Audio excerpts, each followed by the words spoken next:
Bonjour et bienvenue à tous, à vous tous qui nous rejoignez pour cette 29e édition du Palmarès des mobilités. Pour lancer cette édition 2020 du Palmarès, nous vous proposons tout de suite une conférence sur deux thèmes d'actualité qui se sont imposés à nous. Le premier thème, c'est bien sûr la crise sanitaire et les conséquences qui ont été fortes pour les transports publics. Et la deuxième table ronde que nous vous proposerons dans la foulée, c'est aussi un thème d'actualité puisque nous reviendrons sur les élections municipales qui ont vu une percée verte et donc nous nous demanderons quel va être l'impact de cette percée verte sur les transports publics. Pour parler de ces thèmes, nous avons invité 4 experts que je vais vous présenter tout de suite. Ils vont venir me rejoindre plus exactement sur ce plateau. J'appelle tout de suite Xavier Emono. Xavier Emono, vous êtes directeur exécutif du marketing, de l'innovation et des services chez Transdev. Bonjour. Je vais vous demander de vous installer là sur ma droite. J'appelle donc à ma gauche Jean Guédira. Jean Guédira, vous êtes directeur exécutif marketing et nouvelle mobilité chez Keolis. Voilà, installez-vous plutôt à côté de moi. Régine de Bernis, vous êtes directrice marketing et innovation chez HCI. Asseyez-vous sur le fauteuil. Et enfin, Jean-Christophe Archambault, vous êtes directeur de l'organisation à la Direction Générale TER à la SNCF. Voilà, vous pouvez vous installer également ici. Merci à vous tous d'être là.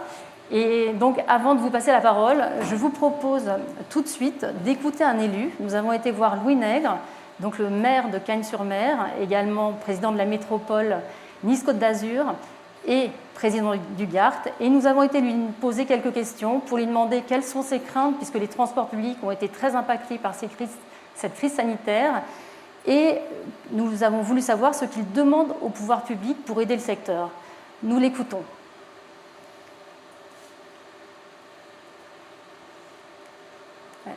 Normalement, la vidéo de Louis Nègre va arriver dans quelques instants.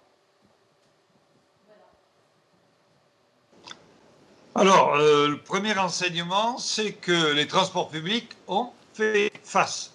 Dans la pire des situations, inattendue pour tout le monde, nous avons continué à assurer notre mission de service public. C'est notre devoir, c'était notre priorité. Les AOM ont fait face. Alors, aujourd'hui, que ce soit dans le premier confinement, que ce soit dans le deuxième confinement, nous sommes là. Nous assurons effectivement ce transport à la fois pour les élèves, à la fois pour tous ceux qui travaillent et pour toute autre raison. Et donc, le premier enseignement que je tire, c'est celui de la continuité, de la résilience du service public du transport en France, grâce à l'engagement des autorités organisatrices de la mobilité. Le président, dans son discours du 12 mars dernier, a dit « quoi qu'il en coûte ». Eh bien, il en coûte, effectivement, pour l'État, bien sûr, pour l'économie française qui est très sévèrement chahutée, il en coûte pour les travailleurs, il en coûte également pour les AOM. Et donc, nous avons maintenu le service de transport au-delà même de la demande, justement pour assurer cette qualité de service et pour répondre à tous les besoins. Mais ce sont les ressources des AOM qui ont été atteintes. Je note que pour l'année 2020, la baisse du VM, du versement mobilité, sera de l'ordre d'une dizaine de pourcents. Et la position, je le rappelle, la position de l'État a toujours été de compenser les pertes de VM, de versement mobilité, dès lors que c'est lui qui avait décidé effectivement les confinements. Donc, elles seront compensées en Île-de-France de l'ordre de 90%. Malheureusement, il n'en a pas de même pour les réseaux de province. Et on s'élève contre cette rupture d'égalité de traitement. L'égalité de traitement est un fondamental du contrat social français. Il n'est pas normal qu'Île-de-France puisse bénéficier de 90%, l'équivalent, et que nous, non. Pourquoi? Tout simplement parce que l'État a trouvé une astuce qui est celle de mélanger les recettes du VM avec les recettes globales des collectivités, ce qui fait que, en fait, le quoi qu'il en coûte, c'est la deuxième, je dirais, conclusion, c'est que le quoi qu'il en coûte va surtout coûter aux collectivités territoriales et pas à l'État. Et ça, le GART s'élève totalement contre cette rupture d'égalité entre l'Île-de-France et la province. Ensuite, nous pensons qu'il va y avoir une période de 2020 à 2021-22 qui sera très difficile. Parce que la fréquentation va reprendre, bien sûr, mais progressivement. Et donc, ce retour à la normale, nous avons besoin, tous ensemble, et notamment l'État, de prendre toutes les dispositions pour qu'ensemble, nous puissions passer cette période, cette période que je vais qualifier de traversée du désert, qui sera difficile et pour laquelle nous avons vraiment besoin que l'État soit à nos côtés.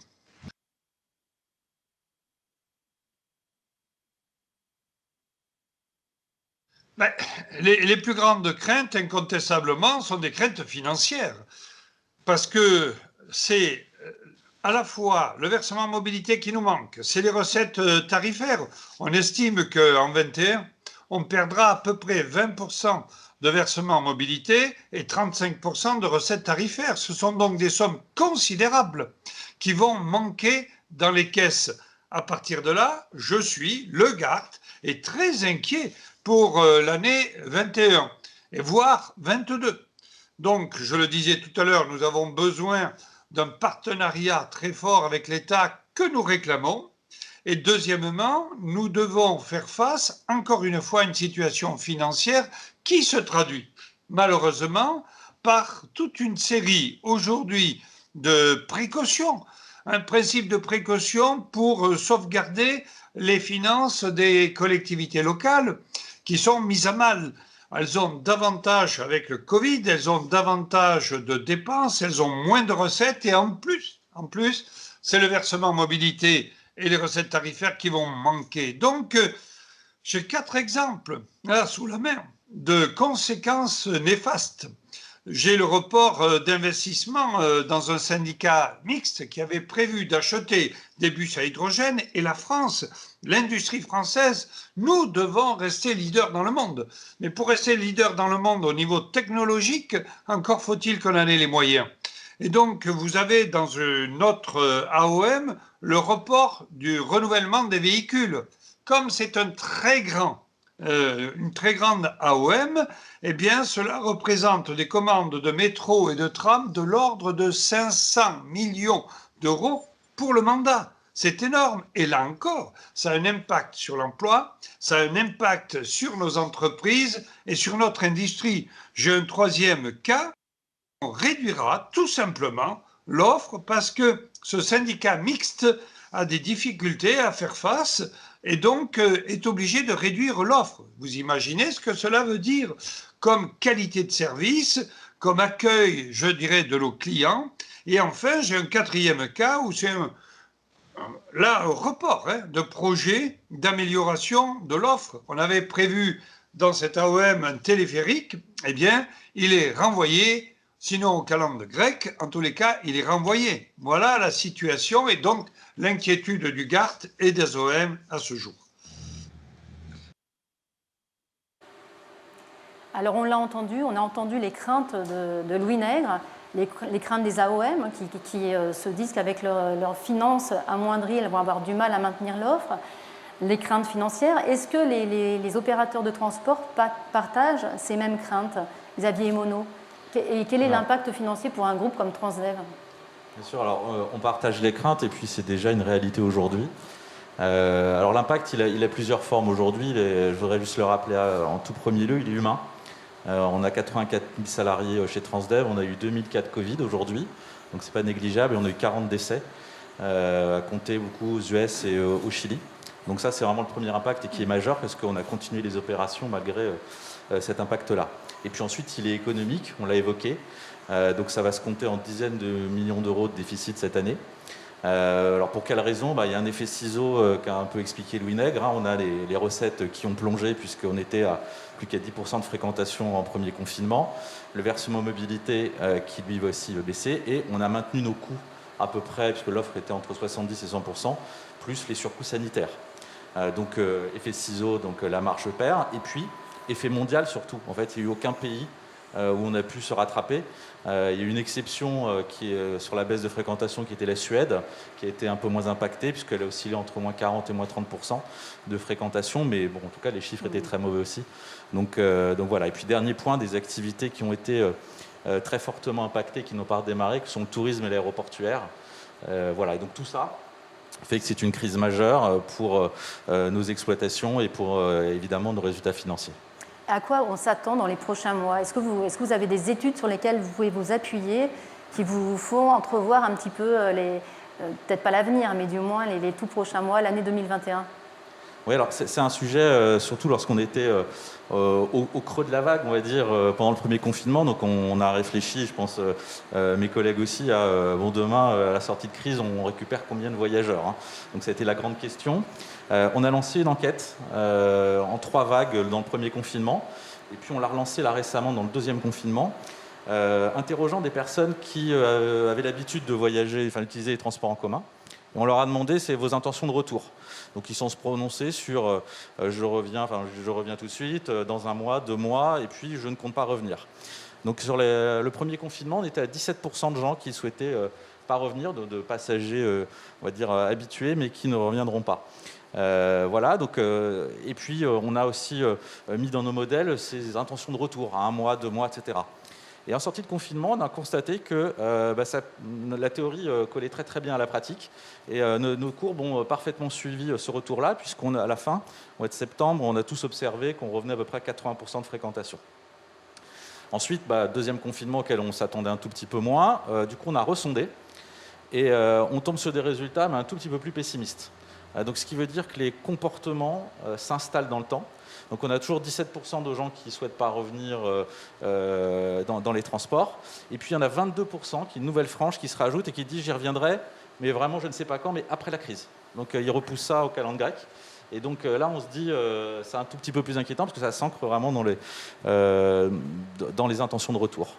Voilà. Et donc quand on calcule à peu près tous les modèles, si on se dit qu'il n'y a pas de nouveau confinement à prévoir, on l'espère tous, on risque d'osciller sur une perte de moins 20% de fréquentation, voilà, sur l'année qui vient.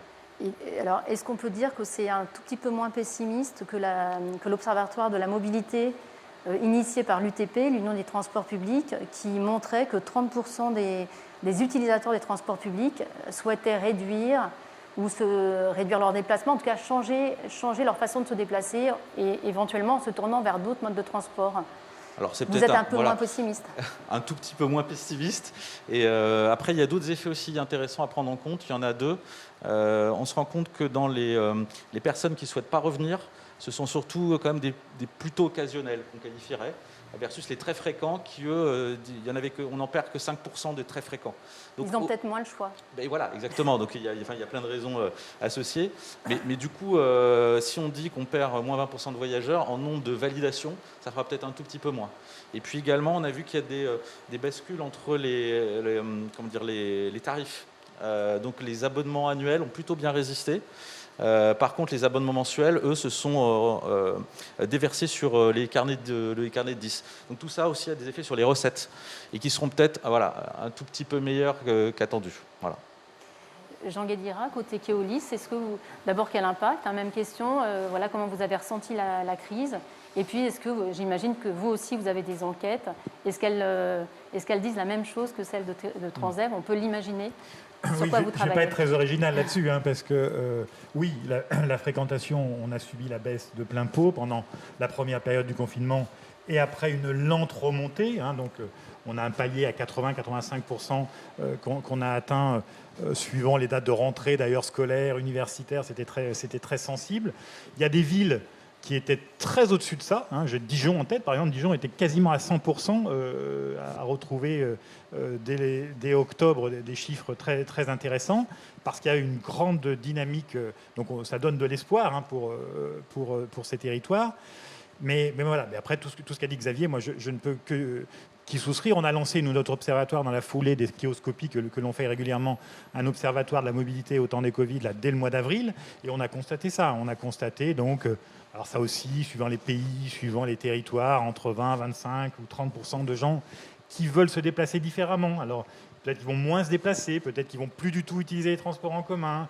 Bon, donc ça, c'est très variable. Moi, ce que je trouve vraiment intéressant, c'est de dire qu'est-ce qu'on en tire comme conclusion, qu'est-ce qu'on en tire comme action sur ce que l'on peut faire. Et dans l'imaginaire populaire, le transport public, là, dans cette période, est arrivé comme le repoussoir ultime. Hein. Moi, ce qui m'a frappé, c'est quand vous entendiez les restaurateurs qui disaient « mais pourquoi nous, on est fermés alors qu'on autorise le transport public ?» Le cinéma, c'est pareil. À chaque fois, on était ceux qui étaient le pire endroit que l'on pouvait montrer. Et ce qui est aussi intéressant quand on interroge, comme ce qu'a fait Transdev, nous on interroge nos clients, ou nos non-clients d'ailleurs, sur l'image qu'ils ont, et le transport public est assimilé à un endroit où on côtoie des inconnus.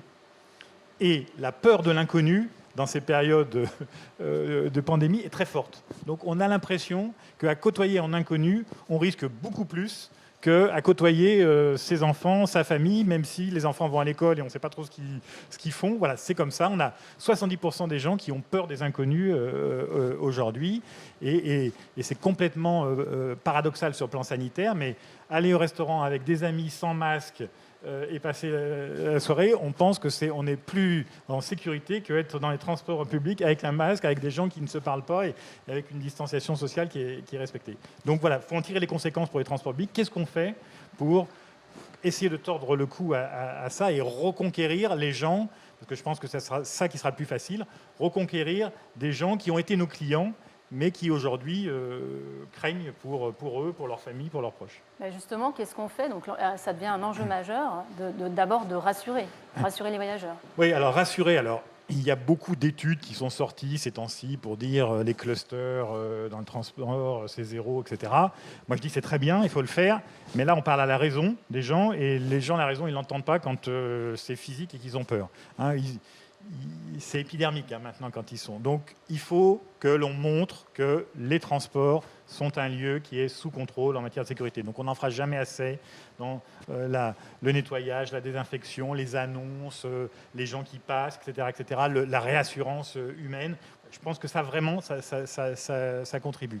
Ensuite, il faut qu'on propose des critères de choix liés au confort. Avant, on était sur un critère qui était, et on l'a tous connu, sur l'appli, on regardait le trajet le plus rapide, on se disait, tiens, on vous disait même si vous êtes en tête, vous sortirez plus près de la sortie pour le métro. Voilà.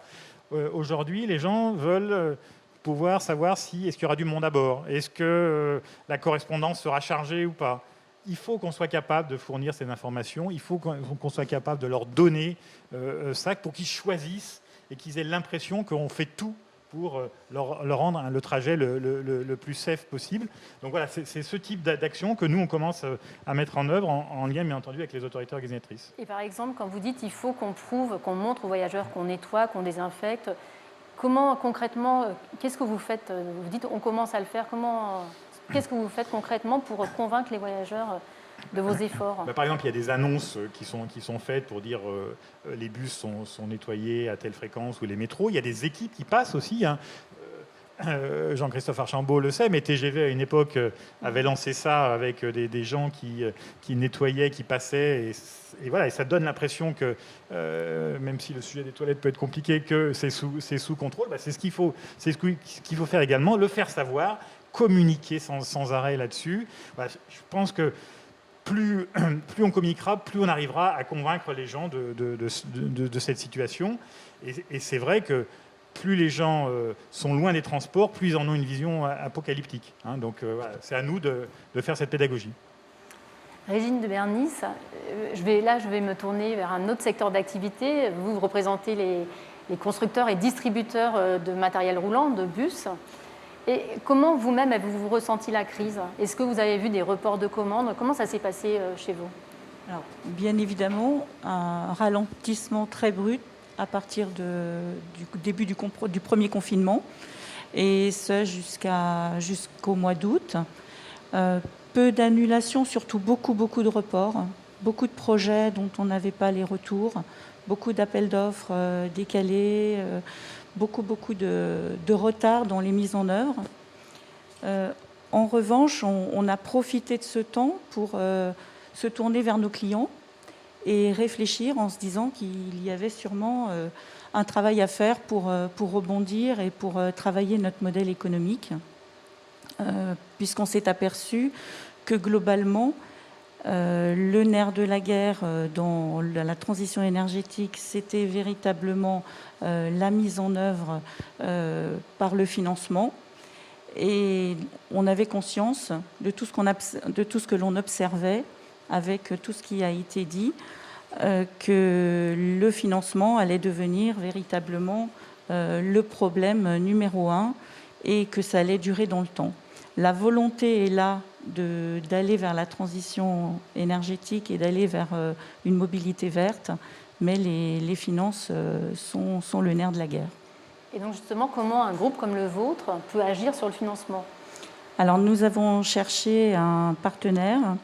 Nous avons trouvé avec Neotech Green Mobility ce partenaire pour changer la position en fait de l'autobus par rapport au bilan du transporteur, qu'il soit opérateur ou agglomération, en proposant une offre complètement complète, intégrant à la fois le financement et la garantie sur une durée complètement sur mesure, avec un contrat qui donc fait passer d'un investissement à maintenant une location opérationnelle qui devient simplement une charge d'exploitation.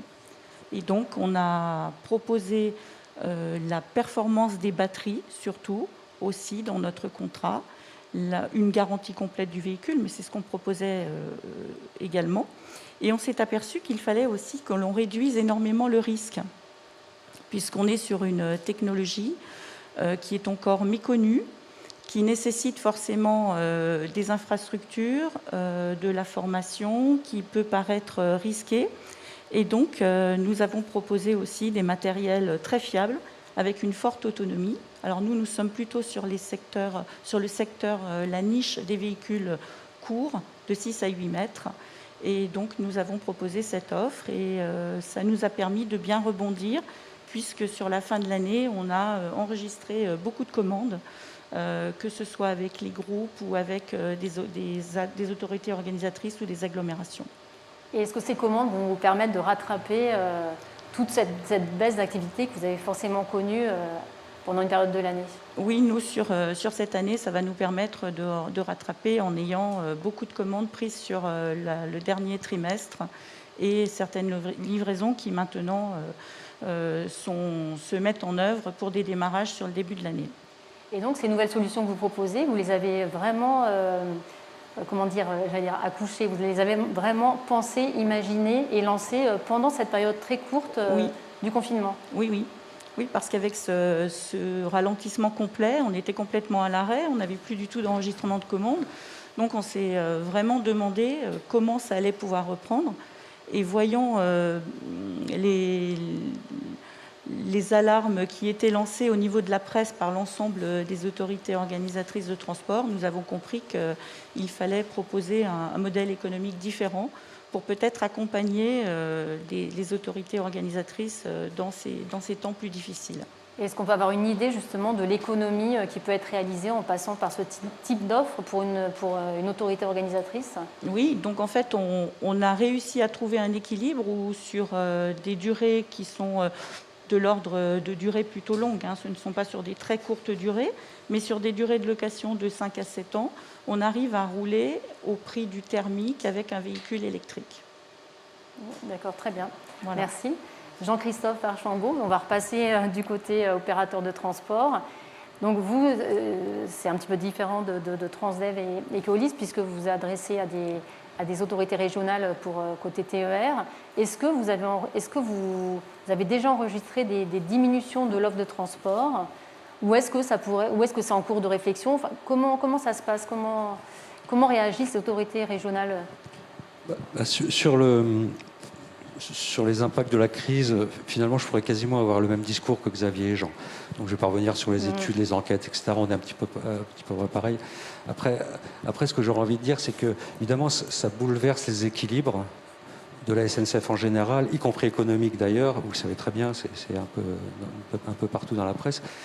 En même temps, ça nous a offert la possibilité de montrer un certain nombre d'atouts et de développer un certain nombre d'atouts. Alors c'est très vrai dans la première partie du confinement, un petit peu différent dans la deuxième, parce que c'est pas tout à fait la même chose.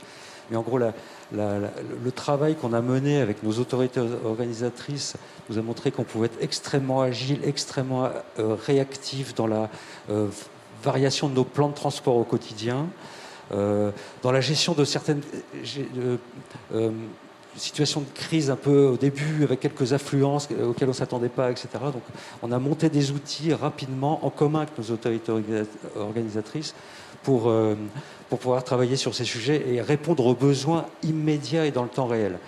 Bon, ensuite, sur le sujet de la sécurité sanitaire, je pense que les mesures qu'on a mises en place, mais finalement c'est celle qu'a dit Jean tout à l'heure, ce sont des mesures qui ont fait leurs preuves. Et puis enfin, le dernier point que je voulais citer, qui est important, c'est que on a mené un travail avec nos AO à la fin du premier confinement pour assurer une relance.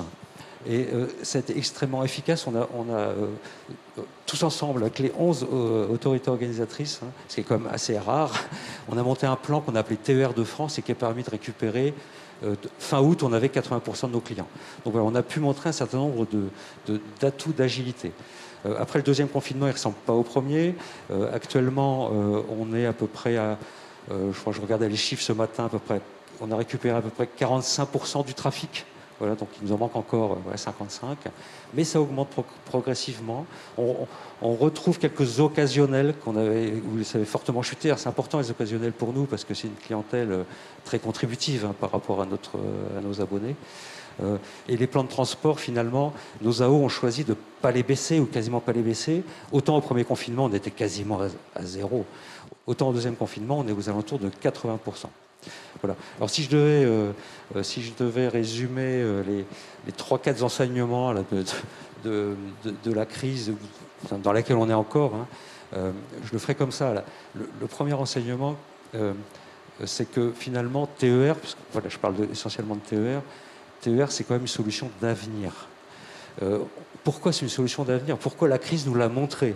Finalement, le sujet de la mobilité, il est majeur. Et encore plus qu'avant. C'est la liberté, mais c'est aussi le fonctionnement économique du pays, c'est le fonctionnement social, culturel, etc. Donc, voilà. Première raison pour laquelle TER est une solution d'avenir. La deuxième raison que j'ai envie de citer, c'est que le TER, on en parlera peut-être tout à l'heure, il est écologique. Il faut l'avoir en tête qu'un voyageur TER, il émet presque 10 fois moins de carbone que s'il prenait sa voiture. Ensuite, le TER, c'est sûr, finalement, avec toutes les mesures qu'on a prises sur la sécurité sanitaire et qui malheureusement, je pense, vont durer. C'est inscrit presque dans nos gènes, c'est dans nos gestes métiers, maintenant, cette sécurité sanitaire. Voilà, on a, au-delà de la sécurité de l'exploitation, maintenant, la sécurité sanitaire numéro 1. Voilà. Alors après, l'autre leçon que je peux en tirer, c'est que l'urgence, l'extrême urgence, c'est la relance de la fréquentation. Donc il faut être prêt à décocher. On commence déjà à travailler sur la relance. Ça commence à porter ses fruits. On a plein de pistes.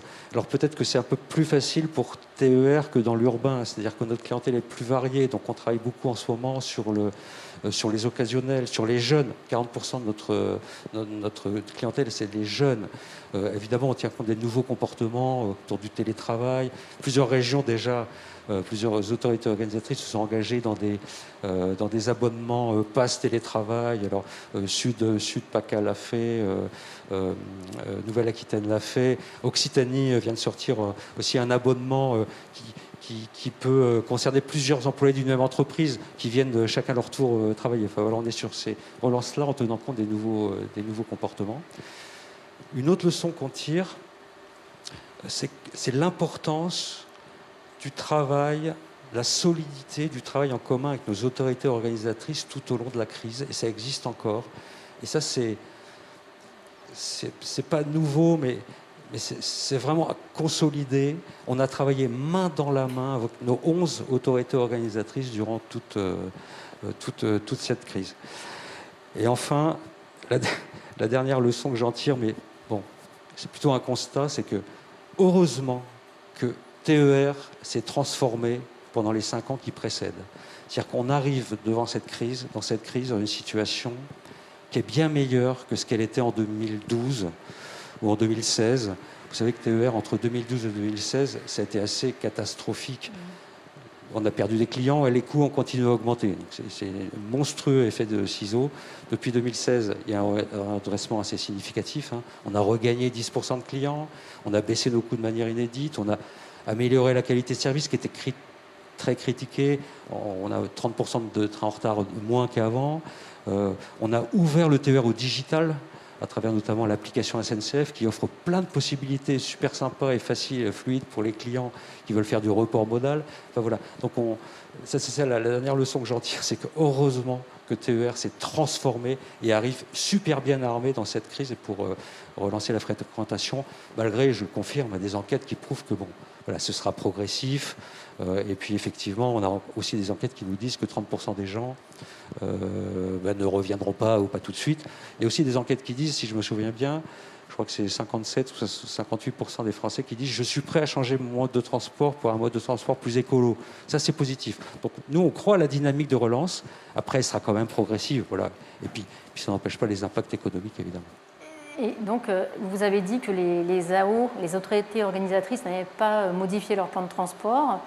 Est-ce que vous pouvez dire un mot sur 2021 ? Comment s'annonce 2021 ? Est-ce qu'il y a quand même des AO qui pourraient, du fait de leurs finances publiques, qui se restreignent, voir un petit peu comment éventuellement adapter aussi leur mode de transport ? Par exemple, dans certains cas, mettre un car ou mettre un petit peu moins de train à certains moments. Est-ce que vous le voyez ou pas du tout ? Ou elles sont plutôt absolument résolues à maintenir ce plan de transport ? Alors c'est un peu prématuré quand même pour répondre à cette question.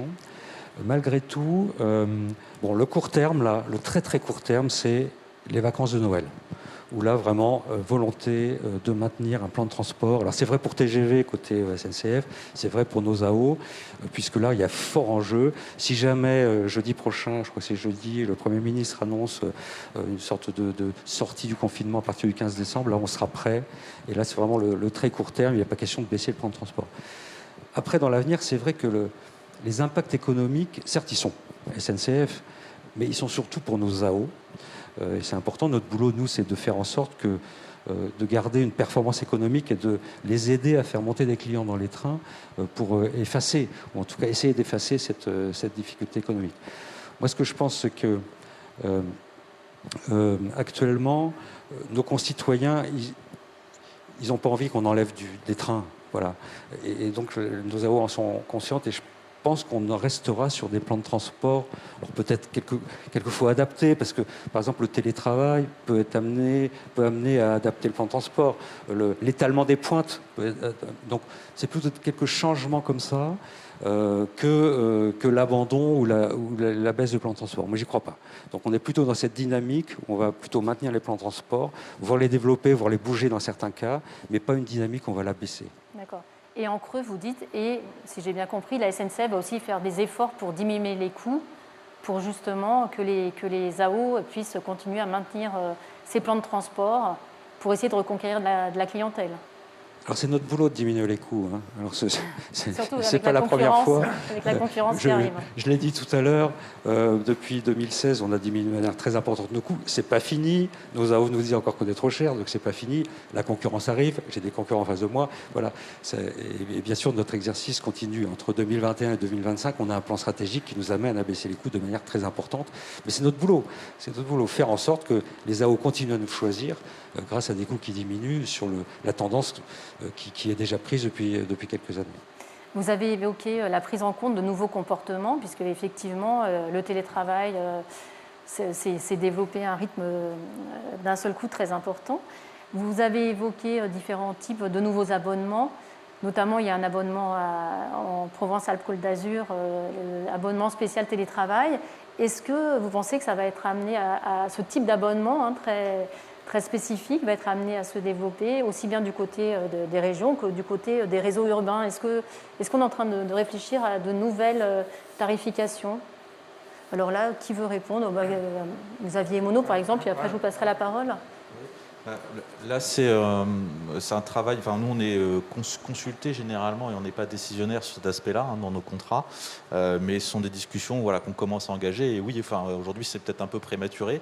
Mais on réfléchit à l'offre et puis en même temps au type de formule d'abonnement. J'avais évoqué tout à l'heure que les abonnements mensuels se reportaient beaucoup sur des carnets de 10 parce que je pense que cet aspect télétravail n'est pas encore pris en compte. Donc on peut penser à créer des abonnements intermédiaires ou d'autres formules de tarification. En tout cas, c'est un sujet sur lequel les autorités organisatrices vous demandent de réfléchir. Exactement, oui. Et quels sont les autres axes sur lesquels vous pouvez travailler justement pour prendre en compte ces nouveaux comportements? Alors déjà, nous on essaie de bien les comprendre parce que, alors on a évoqué tout à l'heure les enquêtes, mais nous il y a une dimension qu'on n'a pas par rapport, par exemple, au ferroviaire, c'est on ne compte pas vraiment les passagers, historiquement. Donc c'est une donnée qu'on a du mal à avoir. Alors il y a évidemment la billettique, la validation, mais il y a de la fraude et puis on ne sait pas exactement où vont les personnes. On sait où elles valident, mais on ne sait pas où elles descendent. Donc il y a un sujet de suivi du trafic, de suivi des origines, destination et de comptage. Donc là, on a innové dans ce domaine-là récemment où on utilise des systèmes avec des capteurs Wi-Fi Bluetooth qui captent des traces passives des passagers. Tout ça, je le précise, en respectant le règlement, le RGPD. Et ça permet d'avoir une bonne estimation et un bon suivi de la fréquentation et de où vont les personnes. Ça nous a permis notamment pendant le premier confinement où en fait on voyait que les validations et les paiements, on devait être à 3% à peu près de passagers sur certains réseaux. Or, en mesurant grâce à ces traces passives la vraie fréquentation, on tombait sur des chiffres à 10-12%. Donc il y avait une énorme fraude, mais qui était normale puisqu'on avait fermé la montée par l'avant. Donc ça permet vraiment de suivre et de mieux comprendre ces comportements-là et où descendent les gens et donc d'adapter l'offre demain en connaissant mieux ces comportements. Et vous, Jean Guédira, sur quels axes de travail vous planchez justement, non seulement pour vous adapter à la nouvelle donne, et puis aussi, pour ce que vous disiez tout à l'heure, pour rassurer les clients, quelles sont les innovations qui peuvent les rassurer? Moi, ce que je voulais dire, c'est que soit on chausse les lunettes noires et on voit tout en négatif, et dans ce cas-là, on fait une grande séance d'auto-lamentation, soit on se dit c'est une occasion d'accélérer sur des sujets qu'on avait parfois en germe, qui étaient latents. Je donne un exemple qui a été évoqué sur les heures de pointe. Nous, ça fait 10 ans que Rennes avait lancé une désynchronisation des heures de pointe sur 2 facultés à Rennes qui avait permis de diminuer, en décalant d'1 quart d'heure la rentrée scolaire des facs, de diminuer la charge pas loin entre 15 et 20% sur le métro et d'éviter des investissements supplémentaires. C'était un sujet qui intéressait gentiment, sans plus. Là, on voit qu'il y a une appétence. On a dans nombreuses villes des contacts qui sont pris avec le monde professionnel, avec le monde universitaire, pour dire qu'est-ce qu'on peut faire pour... parce que derrière, il y a la distanciation sociale. Donc comment on peut améliorer ça? Et ça va permettre de lisser sur toute la journée, de faire donc des diminutions du potentiel nécessaire à engager en matière de bus, de métro, de tram, de tout ce qu'on veut. Et donc, c'est des réponses aussi et des économies. Donc, on voit que ça, c'est quelque chose qui existait déjà. Sur la tarification, c'est pareil. Je pense qu'il faut être tout azimut. Faut travailler sur le pay as we go, la tarification heure de pointe, comme ce qui se fait l'électricité depuis des années, etc., etc. Je crois qu'il faut être créatif, proposer aux collectivités locales des idées. Après, elles décident, elles choisissent ou pas. Mais je pense que c'est ça qui permettra de répondre et de montrer que les évolutions que l'on voit, alors qui sont des évolutions encore fragiles, parce que est-ce que ça va, si demain il y a le vaccin, que tout est retrouvé, est-ce qu'on va revenir moi, je ne sais pas. Aujourd'hui, on s'aperçoit que le télétravail, en sortie de crise, qu'on espère le plus vite possible, il y aura des changements majeurs sur le télétravail. Les gens vont peut-être passer 2 jours en télétravail. Donc, qu'est-ce qu'on en tire comme conséquence en termes de mobilité? On s'aperçoit aussi que télétravail, les enquêtes le prouvent, que télétravail ne veut pas dire immobilité. Hein. Au contraire, le kilométrage effectué est plus long parce qu'on peut passer 3 jours à la campagne ou aller plus loin, etc. etc. Voilà, donc, qu'est-ce qu'on en tire comme conséquence en termes de services? Qu'est-ce qu'on en tire comme conséquence en termes d'information aux voyageurs, en termes de tarification? Donc c'est tout ça qu'il faut travailler et proposer aux collectivités. Et je rebondis juste, je termine là-dessus. Nous, on utilise beaucoup les traces GPS maintenant avec notre filiale, la Kizio, qui est assez en pointe dans ce domaine, pour essayer de factualiser un peu ce que l'on peut percevoir avec des choses de très très pointues, et donc voir si ce que tout le monde pense, les vélos explosent, est-ce que c'est avéré, est-ce que c'est sur tous les axes, c'est sur tout type de ville, etc. etc. Ouais, donc on arrive aussi à faire des choses qui sont très précises et qui permettent de nourrir la réflexion des collectivités locales et qui après choisissent en toute connaissance de faire telle ou telle politique. Et est-ce que vous pouvez nous donner des exemples? Quelles conséquences on tire, par exemple, je ne sais pas, 45% des salariés qui passent au télétravail 2 jours par semaine? Qu'est-ce qu'il faut en tirer comme conséquence? Par exemple, qu'est-ce que vous diriez à une autorité organisatrice? Après, c'est très variable. 45%, c'est énorme. Hein, donc, c'est une ville... c'est ce qu'on dit. On dit pour l'Île-de-France, on dit qu'il y a 40... Oui, mais Paris pour est très des emplois télétravaillables, ce qui est moins vrai ailleurs. Nous, ce qu'on dit, c'est mettons l'offre là où il y a vraiment demande, parce que ça a été évoqué autour de la table sur... il y a toute une partie de la clientèle qui était là, qui a été là même en confinement, parce que des gens pour qui le transport public est vital pour accéder à leur emploi. Et cela, parfois, enfin, on a entendu la ligne 13 à Paris avec des vidéos qui ont circulé. Donc, qu'est-ce qu'on peut faire pour améliorer la perception du transport là où il y a une offre qui est la plus dense possible? Et là, on est capable de le factualiser à partir de nos enquêtes GPS et de comptages que l'on peut faire. Deuxièmement, proposer un parcours client qui soit le plus fluide possible, c'est-à-dire plus de contacts pour le paiement. On a vu l'explosion du paiement digitalisé, l'information la plus simple possible, les correspondances, soit on y viendra d'ailleurs peut-être dans la deuxième table ronde avec la marche à pied, mais on s'aperçoit qu'il peut y avoir des interactions un peu de ce style. La tarification, vous voyez, il y a une palette très large. Alors, on prend un critère, 2, 3, enfin... Tout est possible selon la volonté et la situation de chaque territoire, parce que chaque territoire est aussi très différent. Et juste une remarque sur ce que vous disiez sur le lissage des pointes, qui est intéressant, mais qui est quand même très compliqué à mettre en place et qui a des limites. Vous citiez un exemple où ça a marché, mais on voit bien que c'est quand même très compliqué à mettre en place ailleurs. Il faut que les entreprises jouent le jeu. Oui, mais les entreprises, elles ont aussi envie d'avoir des salariés qui, aujourd'hui, n'aient pas le boyau tordu quand ils vont au travail, ou parfois, tout le monde parle de l'explosion du vélo, mais quand il se met à pleuvoir, on s'aperçoit que ça chute. Donc il faut qu'on soit capable d'être animateur, coordinateur de ces actions. Alors oui, c'est compliqué, oui, c'est pas facile, oui, on est en France où c'est parfois un peu délicat, mais ça marche. Ça marche, je cite Rennes, ça marche aussi en Bourgogne. Aujourd'hui, nous, dans les réseaux Keolis, il y a beaucoup d'exemples de choses qui... Voilà, il y a un ferment qui est en train de prendre. On espère que ça pourra aboutir. Mais c'est des petits flux à chaque fois. Mais c'est ça qui permet de faire la différence pour éviter d'avoir l'impression d'être serré dans son bus, dans son métro, dans son tramway.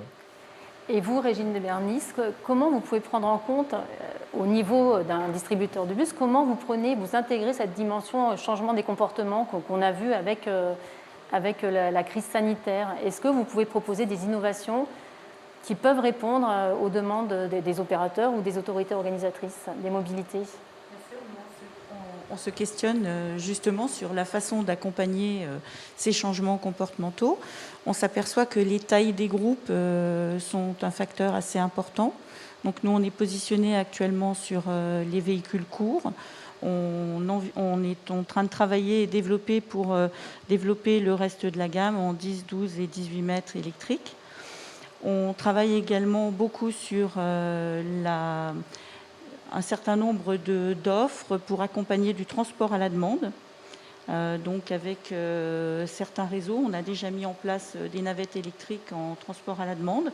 On a vu aussi fleurir pas mal de demandes avec la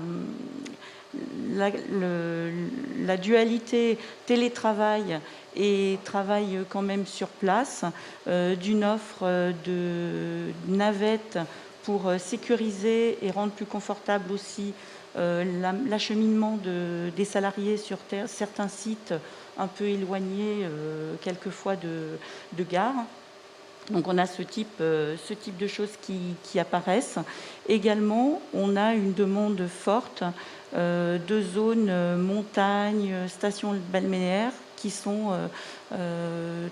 très en demande de transport aussi pour accompagner une partie de population qui n'a pas forcément accès au transport dans des zones difficiles parfois à desservir, des cœurs historiques, des zones à faible émission.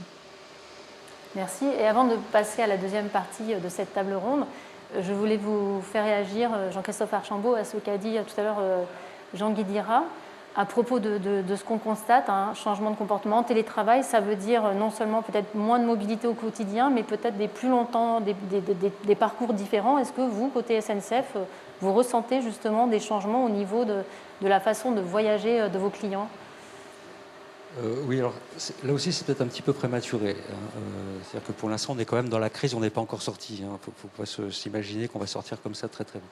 Moi ce que je voudrais rajouter, parce que finalement sur le sujet de nos abonnés, finalement j'ai exactement le même sujet que ce qu'on dit Xavier et Jean. Voilà, donc on est sur comment on s'adapte au télétravail, etc. Après on a une autre facette chez TER, c'est le tourisme. Et en fait... comment dire, TER est l'ami du tourisme et de plus en plus. C'est-à-dire qu'on l'a vu cet été. Cet été, on avait imaginé avec les 11 autorités organisatrices, j'en disais un petit peu tout à l'heure, le produit TER de France, le programme TER de France, on a institué un abonnement, un pass jeune. Un pass jeune qui était, je crois, 29 €. Je ne suis plus tout à fait exact du prix, qui permettait de voyager partout pendant l'été, là. Eh ben, on en a vendu beaucoup plus que ce qu'on pensait. Alors ça vient du fait aussi qu'on ne pouvait pas trop voyager à l'étranger, il faut être tout à fait honnête, mais je pense que ça c'est quelque chose qui va plutôt être durable, donc c'est plutôt favorable pour le transport TER touristique. Voilà. Et l'intéressant de ce pass jeune, c'est qu'on a eu donc 68 000 passes jeunes qu'on a vendus très, très rapidement, beaucoup plus que ce qu'on pensait, et dedans on a eu 2 tiers d'induction. C'est-à-dire, parmi 68 000, il y a 2 tiers des jeunes qui l'ont acheté qui n'auraient pas voyagé. Je ne suis même pas en train de dire qu'ils auraient voyagé avec la voiture, ils n'en ont pas. Ils n'auraient pas voyagé. Et ça, c'est super intéressant pour nous, parce que, justement, on se dit qu'avec l'évolution actuelle et la crise actuelle, on va plutôt développer ces sujets touristiques autour du TER. Et on a pas mal d'atouts pour le faire, parce qu'on a quand même des lignes qu'on appelle les lignes chrono. Vous savez que le TER, on a segmenté notre offre, la City, qui ressemble un petit peu plus à ce que fait Keolis, les proxys dans les zones plutôt rurales, puis les lignes chrono, qui sont plutôt les trajets entre villes importantes à moyennes. Voilà, par exemple, je prends un exemple, Lyon-Grenoble, Lyon-Genève, voilà, des choses comme ça. Et là, ça va se développer beaucoup. Donc, on oriente aussi notre relance, notre dynamique de relance de la fréquentation autour de ça. Donc il y a évidemment télétravail, abonnés, produits différents, comportements différents, mais aussi tourisme, vélo, etc. Voilà. Et ça a aussi un petit aspect vert et écolo, des modes de déplacement vertueux. Et c'est c'est ce dont nous allons parler maintenant, puisqu'on va passer à cette deuxième partie de la table ronde avec la percée des écologistes lors des dernières élections municipales. Et donc nous allons nous demander qu'est-ce que ça peut changer, notamment pour les opérateurs de transport, pour les transports publics, quelles sont les conséquences possibles. Et nous allons d'abord nous intéresser à la ville de Lyon, puisque nous avons été voir Jean-Charles Colas, le vice-président chargé des transports de la métropole de Lyon, à qui nous avons posé justement cette question de savoir qu'est-ce que ça va changer, l'arrivée d'élus verts à la tête de cette métropole, des métropoles en général et à Lyon en particulier. Donc Jean-Charles Le Collas, ça change quoi en fait l'arrivée d'élus écologistes à la tête d'une collectivité comme la métropole de Lyon?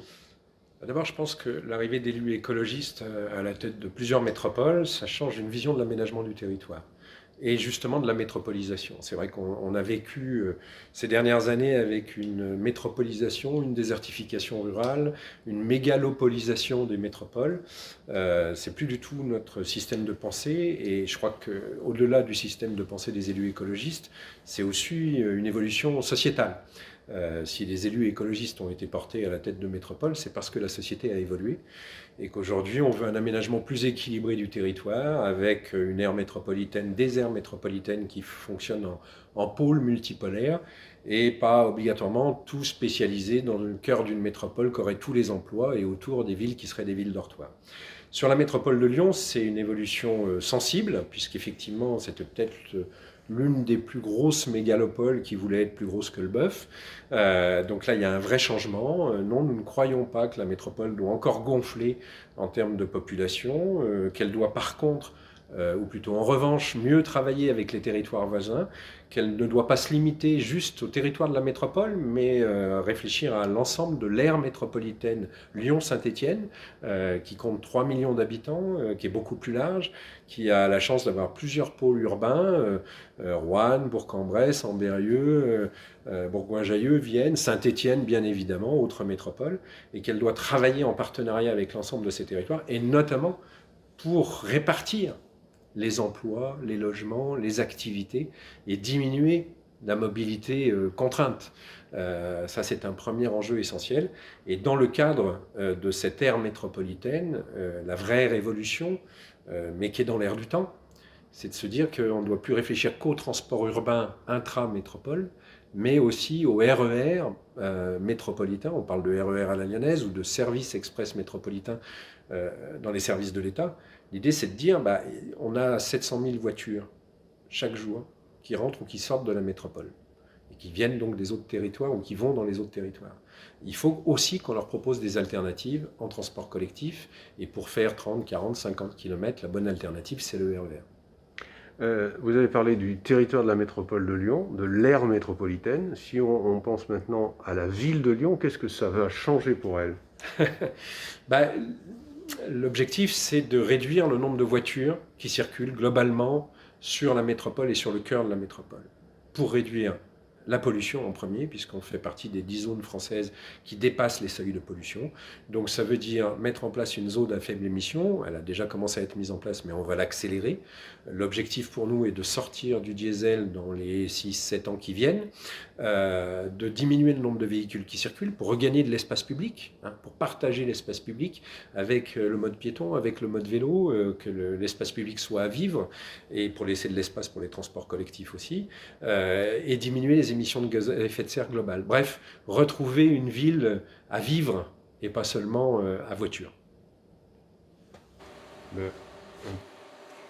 Retrouver une ville à vivre, pas seulement avec des voitures, c'est ce qu'on a entendu de ce message de Jean-Charles Collas. C'est aussi ce à quoi on pense spontanément quand on pense à des élus verts à la tête de métropole. On se dit qu'ils vont forcément faire un petit peu la chasse aux voitures.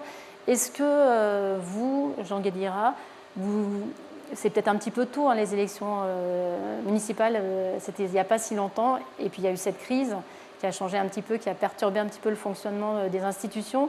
Mais est-ce que vous ressentez déjà des demandes différentes, une émergence de demandes qui chercheraient à changer un petit peu le cours des choses, à Lyon ou ailleurs? Oui, alors je ne sais pas si c'est des différences fondamentales. En revanche, c'est des discours qui sont très fortement ancrés dans des réalités importantes pour ces élus. Ça a été dit à Lyon. Le président du Citral l'a redit très fortement dans son discours inaugural là, de septembre à Lyon. Il a redit, c'est une alternative à la voiture soliste. Donc c'est ça l'enjeu majeur. Et tous les modes qui contribuent à diminuer la place et l'importance de cette voiture soliste seront bien entendu pris en compte. Ensuite, il y a tout ce qui est verdissement de flotte. Donc ça, c'est quelque chose de très très important. Il y a des enjeux majeurs qui sont liés au choix de type de propulsion de tel ou tel mode. Ça aussi, c'est quelque chose qui arrive. Il y a un discours aussi que l'on sent très important sur le vélo, bien entendu, on l'a dit, je pense qu'on le redira, mais aussi sur la marche à pied. Moi, je veux insister, on a entendu à Bordeaux, à Lyon, même à Orléans, enfin des élus qui disent la marche à pied fait partie des mobilités. Et c'est encore plus vrai dans ces temps Covid, je veux dire post-Covid, où les gens sont aperçus que marcher, non seulement c'était pas mal pour la santé, mais ça permettait aussi d'éviter tel ou tel point et d'être plus fluide. Donc, il y a déjà beaucoup d'expérimentations qui ont été faites, mais pour moi, c'est un enjeu majeur, et ça, sans doute, ça sera accéléré dans le territoire de la ville, parce que qui dit marche à pied dit signalétique, dit parcours, dit banc, c'est tout ça qu'il faut repenser.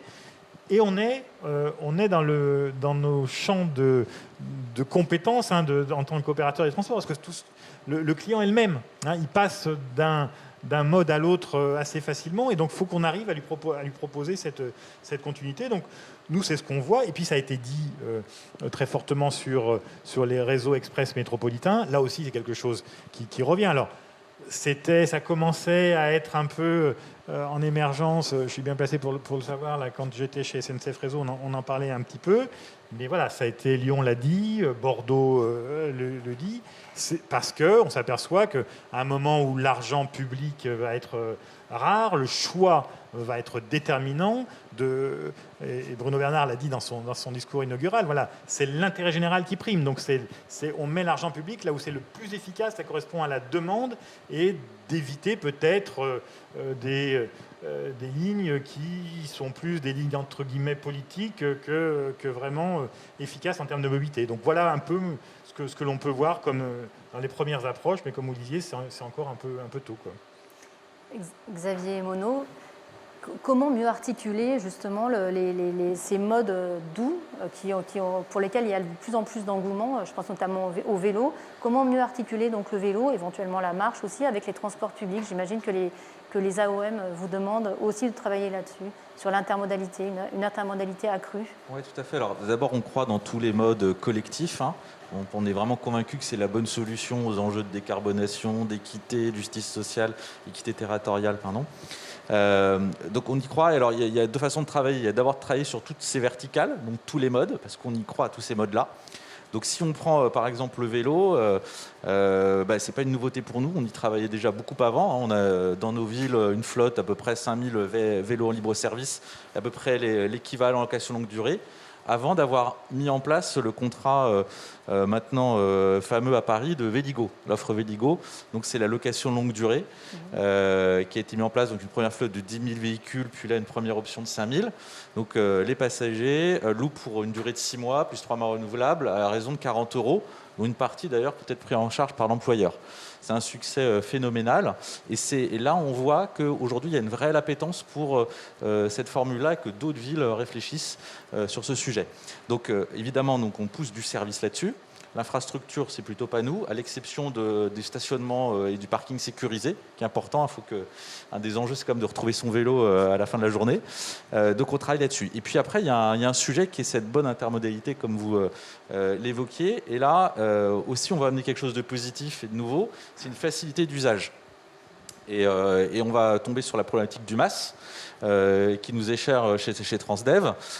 Donc on a déployé 2 systèmes aujourd'hui, un à Mulhouse et un à Saint-Étienne.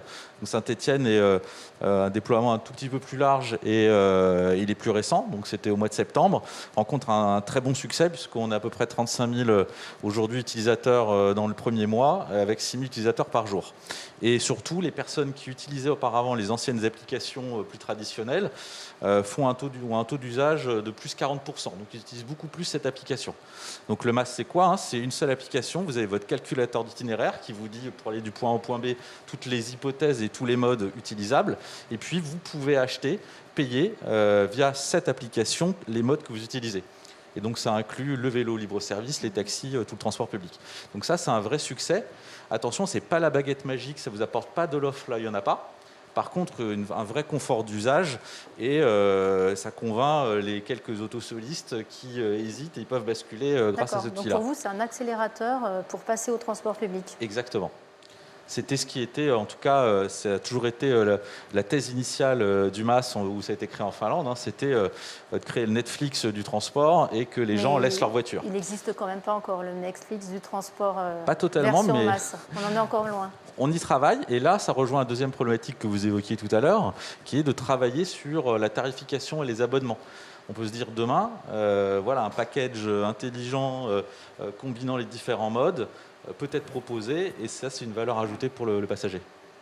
Est-ce que vous constatez, vous aussi, donc au-delà des villes qui sont dirigées par des Verts, une demande de plus en plus grande, puisqu'il y a une poussée aussi des préoccupations environnementales, est-ce que ça se répand de plus en plus, cette volonté de chasser un petit peu la voiture du centre-ville, de mieux partager l'espace public?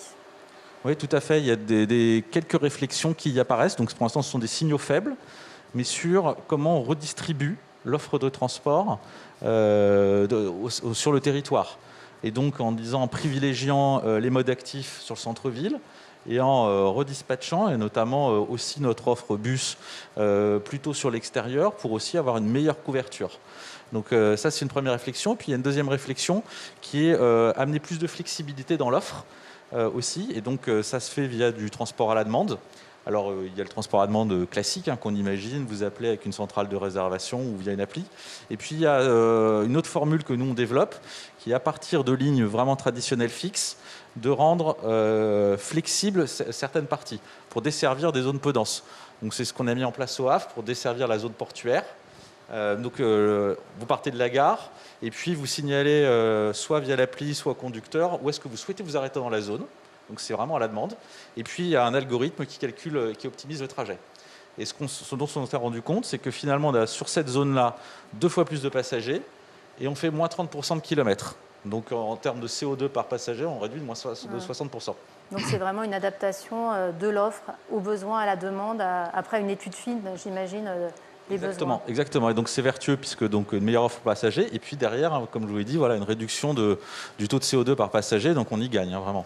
J'imagine que Keolis fait pareil, a plutôt cette tendance à peut-être effectivement libérer, proposer peut-être un peu moins de transport public dans les centres-villes, puisqu'on voit qu'on peut se déplacer autrement en marchant, en utilisant des vélos, et peut-être essayer de réorienter l'offre de transport vers des zones plus difficiles à desservir. Est-ce que c'est aussi un petit peu la démarche que vous suivez ?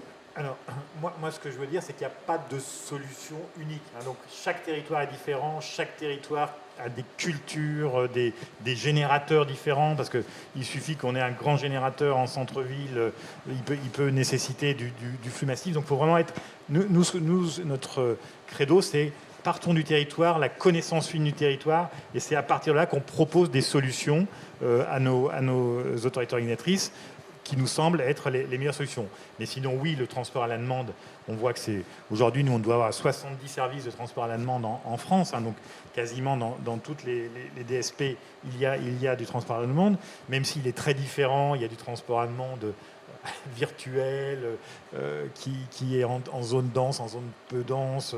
Donc, tous les cas existent, et ça correspond là aussi à une meilleure utilisation de l'argent public, et en même temps de desservir des territoires qui parfois, et ça a été dit sur Lyon, il faut penser à l'ensemble des populations du territoire. On a vu dans le mouvement Gilets jaunes qu'il y a des populations qui se sentent mal loties en termes de mobilité. Donc c'est cet ensemble de solutions que l'on veut proposer. Et puis je voulais juste dire un mot sur le MAS. Donc le MAS, on sait qu'aujourd'hui, c'est c'est le mot compte triple au Scrabble, donc vous avez gagné quand vous l'avez dit. D'ailleurs, les gens parfois n'entendent pas toujours la même chose derrière le MAS, et donc c'est très bien, il faut le faire. L'appli qui permet d'avoir tout facilement sur son téléphone, de payer, de commander, tout ça c'est très très bien, il faut y aller. Moi je voulais dire, il ne faut pas oublier tout le reste de nos clients qui parfois n'ont pas ces usages ou ont besoin de réassurance en continu. À la SNCF, on sait bien, la réassurance humaine est très importante. Donc, il faut qu'on arrive à toucher l'ensemble de notre clientèle. Et donc, pour nous, on marche sur les deux pieds en même temps, quoi. La génération plus geek et puis la génération plus traditionnelle. Et les deux sont importants pour retrouver les taux de fréquentation qui seront les nôtres, on l'espère. Jean-Charles Colas parlait à la fois donc d'un meilleur rééquilibrage sur les modes doux dans les centres-villes pour baisser la pollution. Baisser la pollution, ça passe aussi par le verdissement des matériels. Jean-Christophe Archambault, que fait la SNCF dans ce domaine, dans la gestion et dans le verdissement de son parc de matériel roulant? Ce que je veux dire déjà, c'est finalement, après avoir entendu Jean-Charles Colas, c'est nos 11 autorités organisatrices, finalement, elles ne sont pas issues des élections municipales, mais en même temps, elles sont toutes engagées envers leurs concitoyens sur des sujets environnementaux, toutes. À travers des politiques environnementales, des plans vélo, des politiques énergétiques. Où est-ce qu'on achète les gens? Donc, nous, notre boulot, c'est aussi de les accompagner là-dessus. Donc, c'est pas parce que c'est pas des métropoles qu'on n'a pas, en ce moment, et c'est de plus en plus crucial, de plus en plus urgent avec la crise, les accompagner sur ce sujet-là. Alors, TER est plutôt pas mal en matière d'écologie. Si on prend l'ensemble des émissions de carbone du transport en France, le TER représente 0,5%. Ceci dit, on a encore des trains diesel.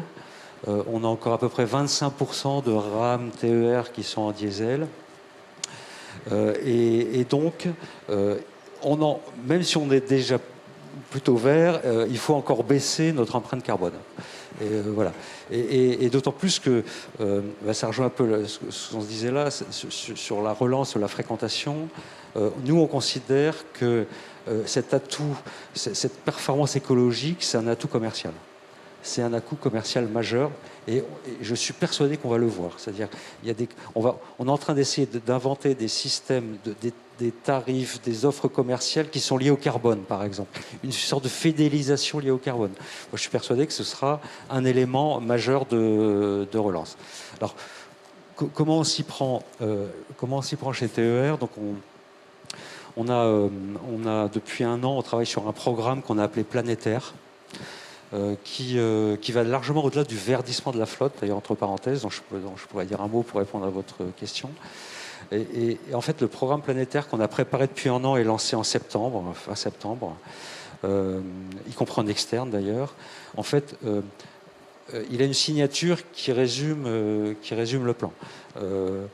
Plus de TER, moins de CO2. Donc on est bien sur les deux pieds. Plus de clients dans les trains, et ça c'est grâce... Plus on a de clients dans les trains et moins l'empreinte carbone par passager est importante. Donc ça, c'est super important. Donc comment récupérer, avoir plus de clients dans nos trains et émettre moins de CO2, mais ne pas attendre qu'on ait tous les matériels, hydrogène, etc., mais le faire tout de suite et arriver à faire des choses tout de suite. Voilà. C'est un petit peu l'esprit du programme. Et on s'est engagé sur 3 grands objectifs. Et, alors, je les cite parce qu'on s'est engagé, y compris en externe, c'est-à-dire que vis-à-vis de nos AO avec qui on a partagé ce plan, on s'est engagé sur des chiffres. Il n'y en a que 3, finalement, c'est pas très compliqué. On voudrait, d'ici 2025, diminuer notre empreinte carbone de 100 000 tonnes de carbone par an. Il faut savoir que TER en émet 600 000 à peu près. Donc, on va diminuer de 100 000 tonnes par an nos émissions de carbone. Le deuxième objectif qu'on s'est donné, c'est de diviser par 3 l'empreinte carbone de nos voyageurs. Alors comment on diminue l'empreinte carbone de nos voyageurs? En diminuant les émissions, mais aussi en récupérant plus de voyageurs. Et puis un dernier objectif qui est un petit peu nouveau, une autre approche, c'est de se dire quand un client, quand un citoyen ne prend pas sa voiture sale et polluante et vient prendre le TER, on évite d'une émission de carbone sur un territoire. Et on s'est engagé sur le fait d'éviter 500 000 tonnes d'ici 2025 par an sur le territoire. Alors, comment est-ce qu'on fait ça et comment on le fait immédiatement? Parce que le sujet, c'est un peu l'urgence. Voilà. D'abord, on a mesuré combien, et je rejoins ce que dit Jean sur l'importance de la spécificité des territoires. On a mesuré combien on émettait de carbone sur nos lignes. Et ça, on ne l'a jamais fait. Donc, on s'est fait aider d'un cabinet qui s'appelle Carbone 4, Jean-Marc Jancovici, tout le monde connaît, voilà, le pont. Vous l'avez fait ligne par ligne, donc avec une étude très précise. Et finalement, on a regardé, on a 690 lignes au TER en France. On a regardé sur ces 690 lignes quelle était l'empreinte carbone. Évidemment, c'est très variable, hein, très variable. Entre une ligne, si je prends par exemple Lyon-Grenoble, que je citais tout à l'heure, où on a du matériel capacitaire, beaucoup de taux d'occupation, et puis c'est du matériel électrique, on est quasiment au niveau du TGV, au niveau de l'empreinte carbone. Hein, c'est 2 grammes par voyageur kilomètre à peu près. Si on prend une ligne plus rurale, en diesel, une ligne proxy, avec finalement peu de clients dedans, là, quelquefois, on est moins bon que la voiture. Hein. Voilà, donc voilà, faut le savoir. Et donc, on a regardé ligne par ligne, et on a confié à nos patrons de ligne, puisqu'on maintenant on est organisé en directeur de ligne localement, on a confié cette mesure à nos directeurs de ligne, qu'on fait un élément de management, d'ailleurs, entre parenthèses, puisqu'on l'a visuellement représenté sous forme un petit peu comme l'électroménager. Hein. Vous voyez les AAF là, avec des couleurs. Voilà. Sur chacune des 690 lignes, on a cette petite étiquette carbone. Et voilà, les gens qui sont dans le management, ils ont pour objectif de passer de C à B grâce à leurs actions quotidiennes. Les actions quotidiennes, c'est pas très compliqué. C'est assez nouveau, mais pas très compliqué. C'est comment on apprend à nos conducteurs à conduire différemment. Donc on leur a fourni un outil digital et on a... J'entendais Louis Nègre tout à l'heure, on a beaucoup travaillé sur Marseille-Nice par exemple, et finalement ils ont découvert une nouvelle manière de conduire. Ils pensaient conduire très bien, ce qu'ils faisaient en général, mais là c'est une manière de conduire sobre et qui respecte la régularité. Deuxième possibilité de travail, par exemple sur le stationnement de nos rames. Il faut savoir que, avant de parler de diesel, etc., 30% de nos émissions viennent de trains qui ne roulent pas. Alors c'est un peu étonnant, c'est-à-dire que nos trains, quelquefois, on les laisse tourner, les moteurs tourner avec l'électricité ou le diesel, alors qu'il n'y a pas de clients, parce que il faut préparer la température du train pour le voyage d'après, il faut préparer la maintenance, il faut faire le nettoyage, etc. Donc ça, on va le diminuer. Ça, c'est l'exemple pour vous dire que c'est très concret, très local, très territoire. Alors après, il y a effectivement, dans un deuxième temps, on y travaille d'arrache-pied avec nos régions et nos autorités organisatrices, c'est le verdissement de notre flotte. Alors comment aller vers zéro diesel? Bon, là, on a une palette de solutions. Je ne vais pas toutes les raconter, mais si je les donne par ordre de rentrée en scène, on va avoir dès l'année prochaine, tout début d'année prochaine, des essais avec du biocarburant. On va le faire en Normandie, et puis j'espère en Hauts-de-France sur la ligne Paris-Laon. C'est pas encore décidé, mais voilà. Biocarburant, c'est 60% d'émissions en moins. Donc on travaille avec du carburant issu du colza. Deuxième technologie qui a fait l'objet de quelques articles de presse hier ou avant-hier, c'est le TER hybride. Alors c'est un peu comme le TER comme pour la voiture. Hein. On enlève 2 moteurs diesel d'une rame, on remplace par des batteries.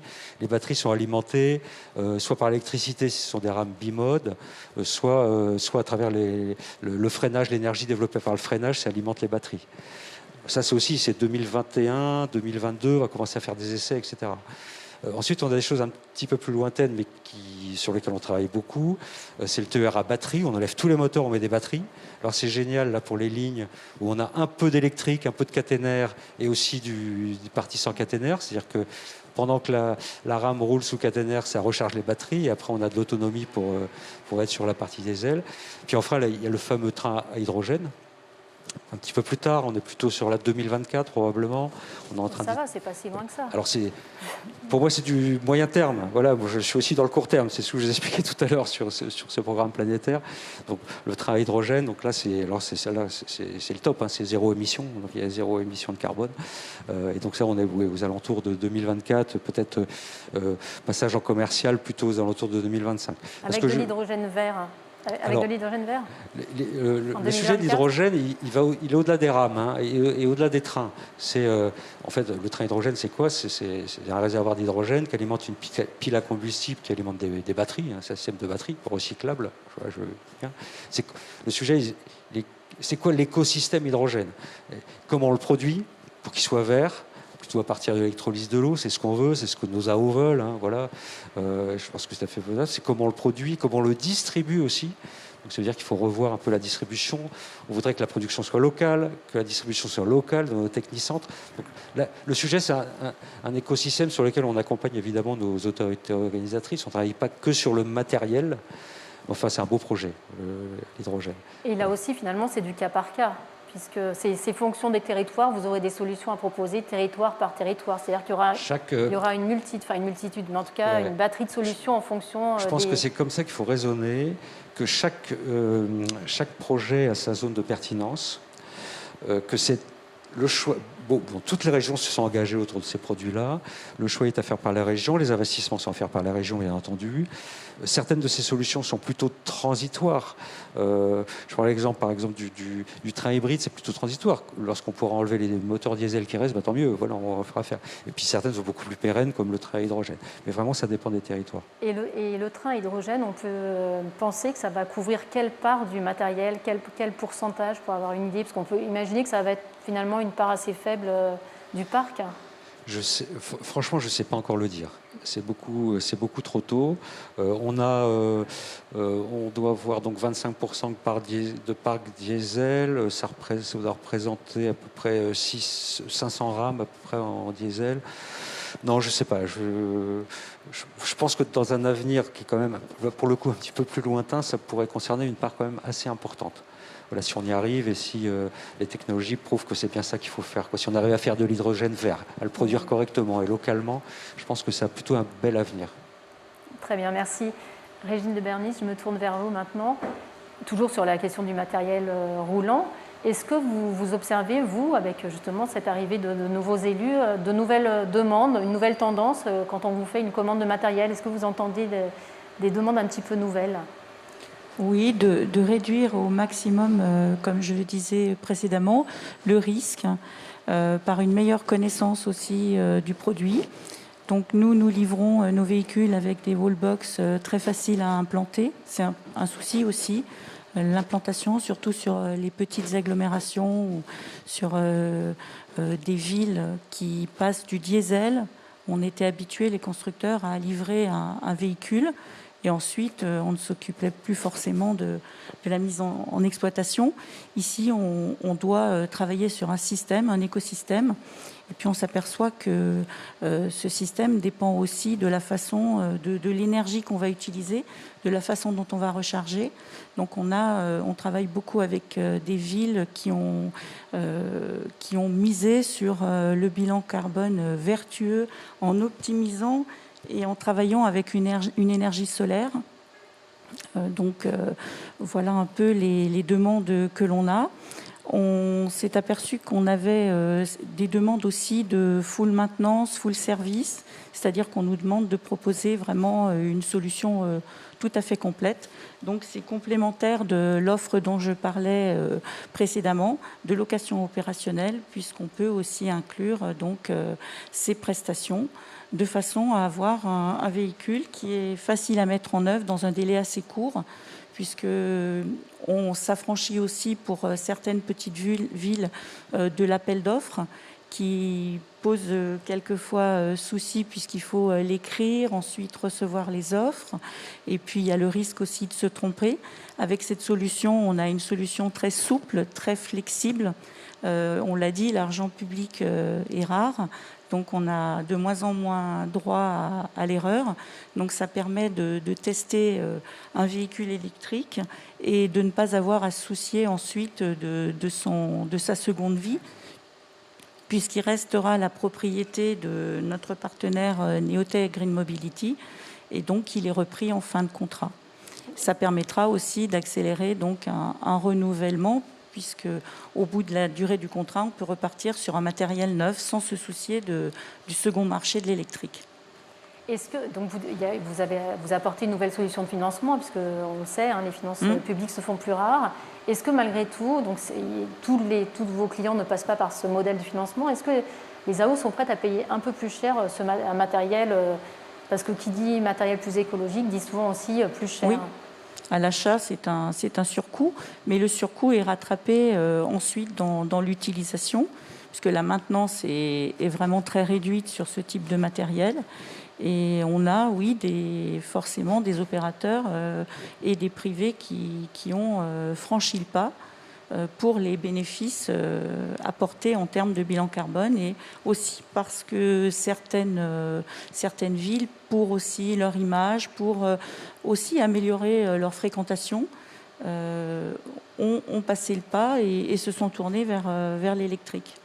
Et vous disiez tout à l'heure que donc, vous étiez spécialisé sur des petits modules, 6-8 mètres, si je me souviens bien. Oui. Et que vous c'est ça? Oui, c'est tout à fait ça. Et donc, vous allez passer à des modules supérieurs. Est-ce que c'est pour répondre à une demande? Les autorités organisatrices ont besoin de matériel, ou les opérateurs d'ailleurs? Oui, vous sentez une demande sur des modules plus importants? Oui, forcément, la demande, elle est sur l'ensemble des modules. Nous, on était sur une niche, et notre objectif est d'avoir une gamme complète, de façon à pouvoir répondre plus largement sur certains appels d'offres. Merci. Peut-être une dernière question autour d'un des thèmes évoqués par Jean-Charles Colas sur l'extension des périmètres et la nécessité d'avoir une meilleure gouvernance entre les collectivités. Est-ce que vous ressentez des difficultés sur la gouvernance, ou est-ce que vous avez l'impression justement qu'avec les différentes réformes législatives qui ont donné le rôle aux régions et qui sont devenues chefs d'orchestre de la mobilité, est-ce que vous pensez que c'est quelque chose qui est en train de se régler et qui est en train de se mettre en place, et que ça devient de plus en plus facile de travailler sur des périmètres élargis où il y a encore des efforts à faire, Xavier Monod? Est-ce qu'il y a une question de gouvernance? Oui, enfin, bien évidemment, parce qu'il y a des enjeux différents selon la taille des territoires et ce périmètre de gouvernance. Nous, ce qu'on note, c'est plutôt un aspect très positif. C'est à la fois, effectivement, on raisonne de plus en plus en bassin de mobilité, donc avec une vraie logique pour repenser l'offre de mobilité.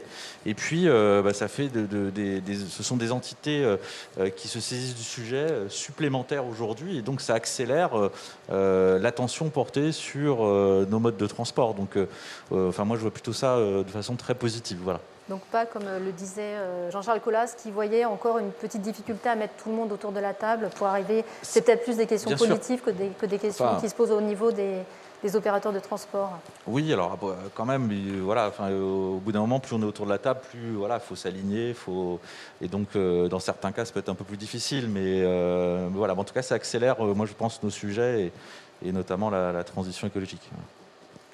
Jean Guédira, vous voulez ajouter un mot sur cette question de l'extension des périmètres à couvrir? Non, mais là aussi, on part des besoins des citoyens. On s'aperçoit que parfois le PTU, il n'est pas représentatif. Il y a des déplacements qui se font hors PTU et des déplacements parfois importants. Donc c'est ça qu'il faut essayer de factualiser, de montrer aux différentes autorités organisatrices. Et après, elles sont tout à fait à même de le comprendre. Après, chacun défend des budgets, des choix personnels. On a parlé des RER métropolitains. On voit bien qu'entre une région et une métropole, il peut y avoir des choix, par exemple dans la politique d'arrêt, qui sont différents. Bon, on en discute, on en parle, on essaye de donner des éléments vraiment factuels pour prouver telle ou telle pertinence d'un arrêt ou de plusieurs arrêts. Et c'est comme ça. Moi, je crois que plus il y a de personnes autorités organisatrices qui s'intéressent à ce sujet de mobilité, mieux c'est pour nous, opérateurs du transport en tout cas. Et les premiers RER métropolitains, on les verra quand, à votre avis? Vous qui avez suivi la question dans une précédente vie. Moi, je sens que les choses bougent un peu. Donc, on va voir, parce qu'il va y avoir les élections régionales. Donc, ça va être un petit moment avec sans doute des nouvelles équipes qui vont arriver et donc qui vont prendre les choses peut-être différentes. Mais c'est un moment où on va être en attente. Mais voilà, je vous ai cité Bordeaux, je vous ai cité Lyon. Mais sur l'ensemble du territoire, il y a des sujets. Et ça correspond surtout à des vraies avancées et des vraies économiques, puisque on regroupe les forces financières de plusieurs collectivités au bénéfice de l'ensemble de la population. Donc moi, je trouve que c'est des sujets totalement pertinents. Ce sera, si vous voulez bien, le mot de la fin de cette table ronde. Je vous remercie tous les quatre pour votre participation et merci aussi d'être venus, puisque si vous êtes derrière votre écran, et ben voilà, nos invités ont fait l'effort de venir jusqu'à nous et nous les en remercions énormément. Évidemment, ce palmarès des mobilités n'est pas fini, puisque maintenant, je vais donner la place à Gauthier Châtelu, qui est directeur adjoint à la Caisse des dépôts au département infrastructure et transport, et qui va animer tout de suite un atelier d'experts sur quel levier pour la mobilité dans le cadre du plan de relance. Donc, je vous remercie et nous lui laissons la place tout de suite. Merci à vous. Et donc, on va passer par là.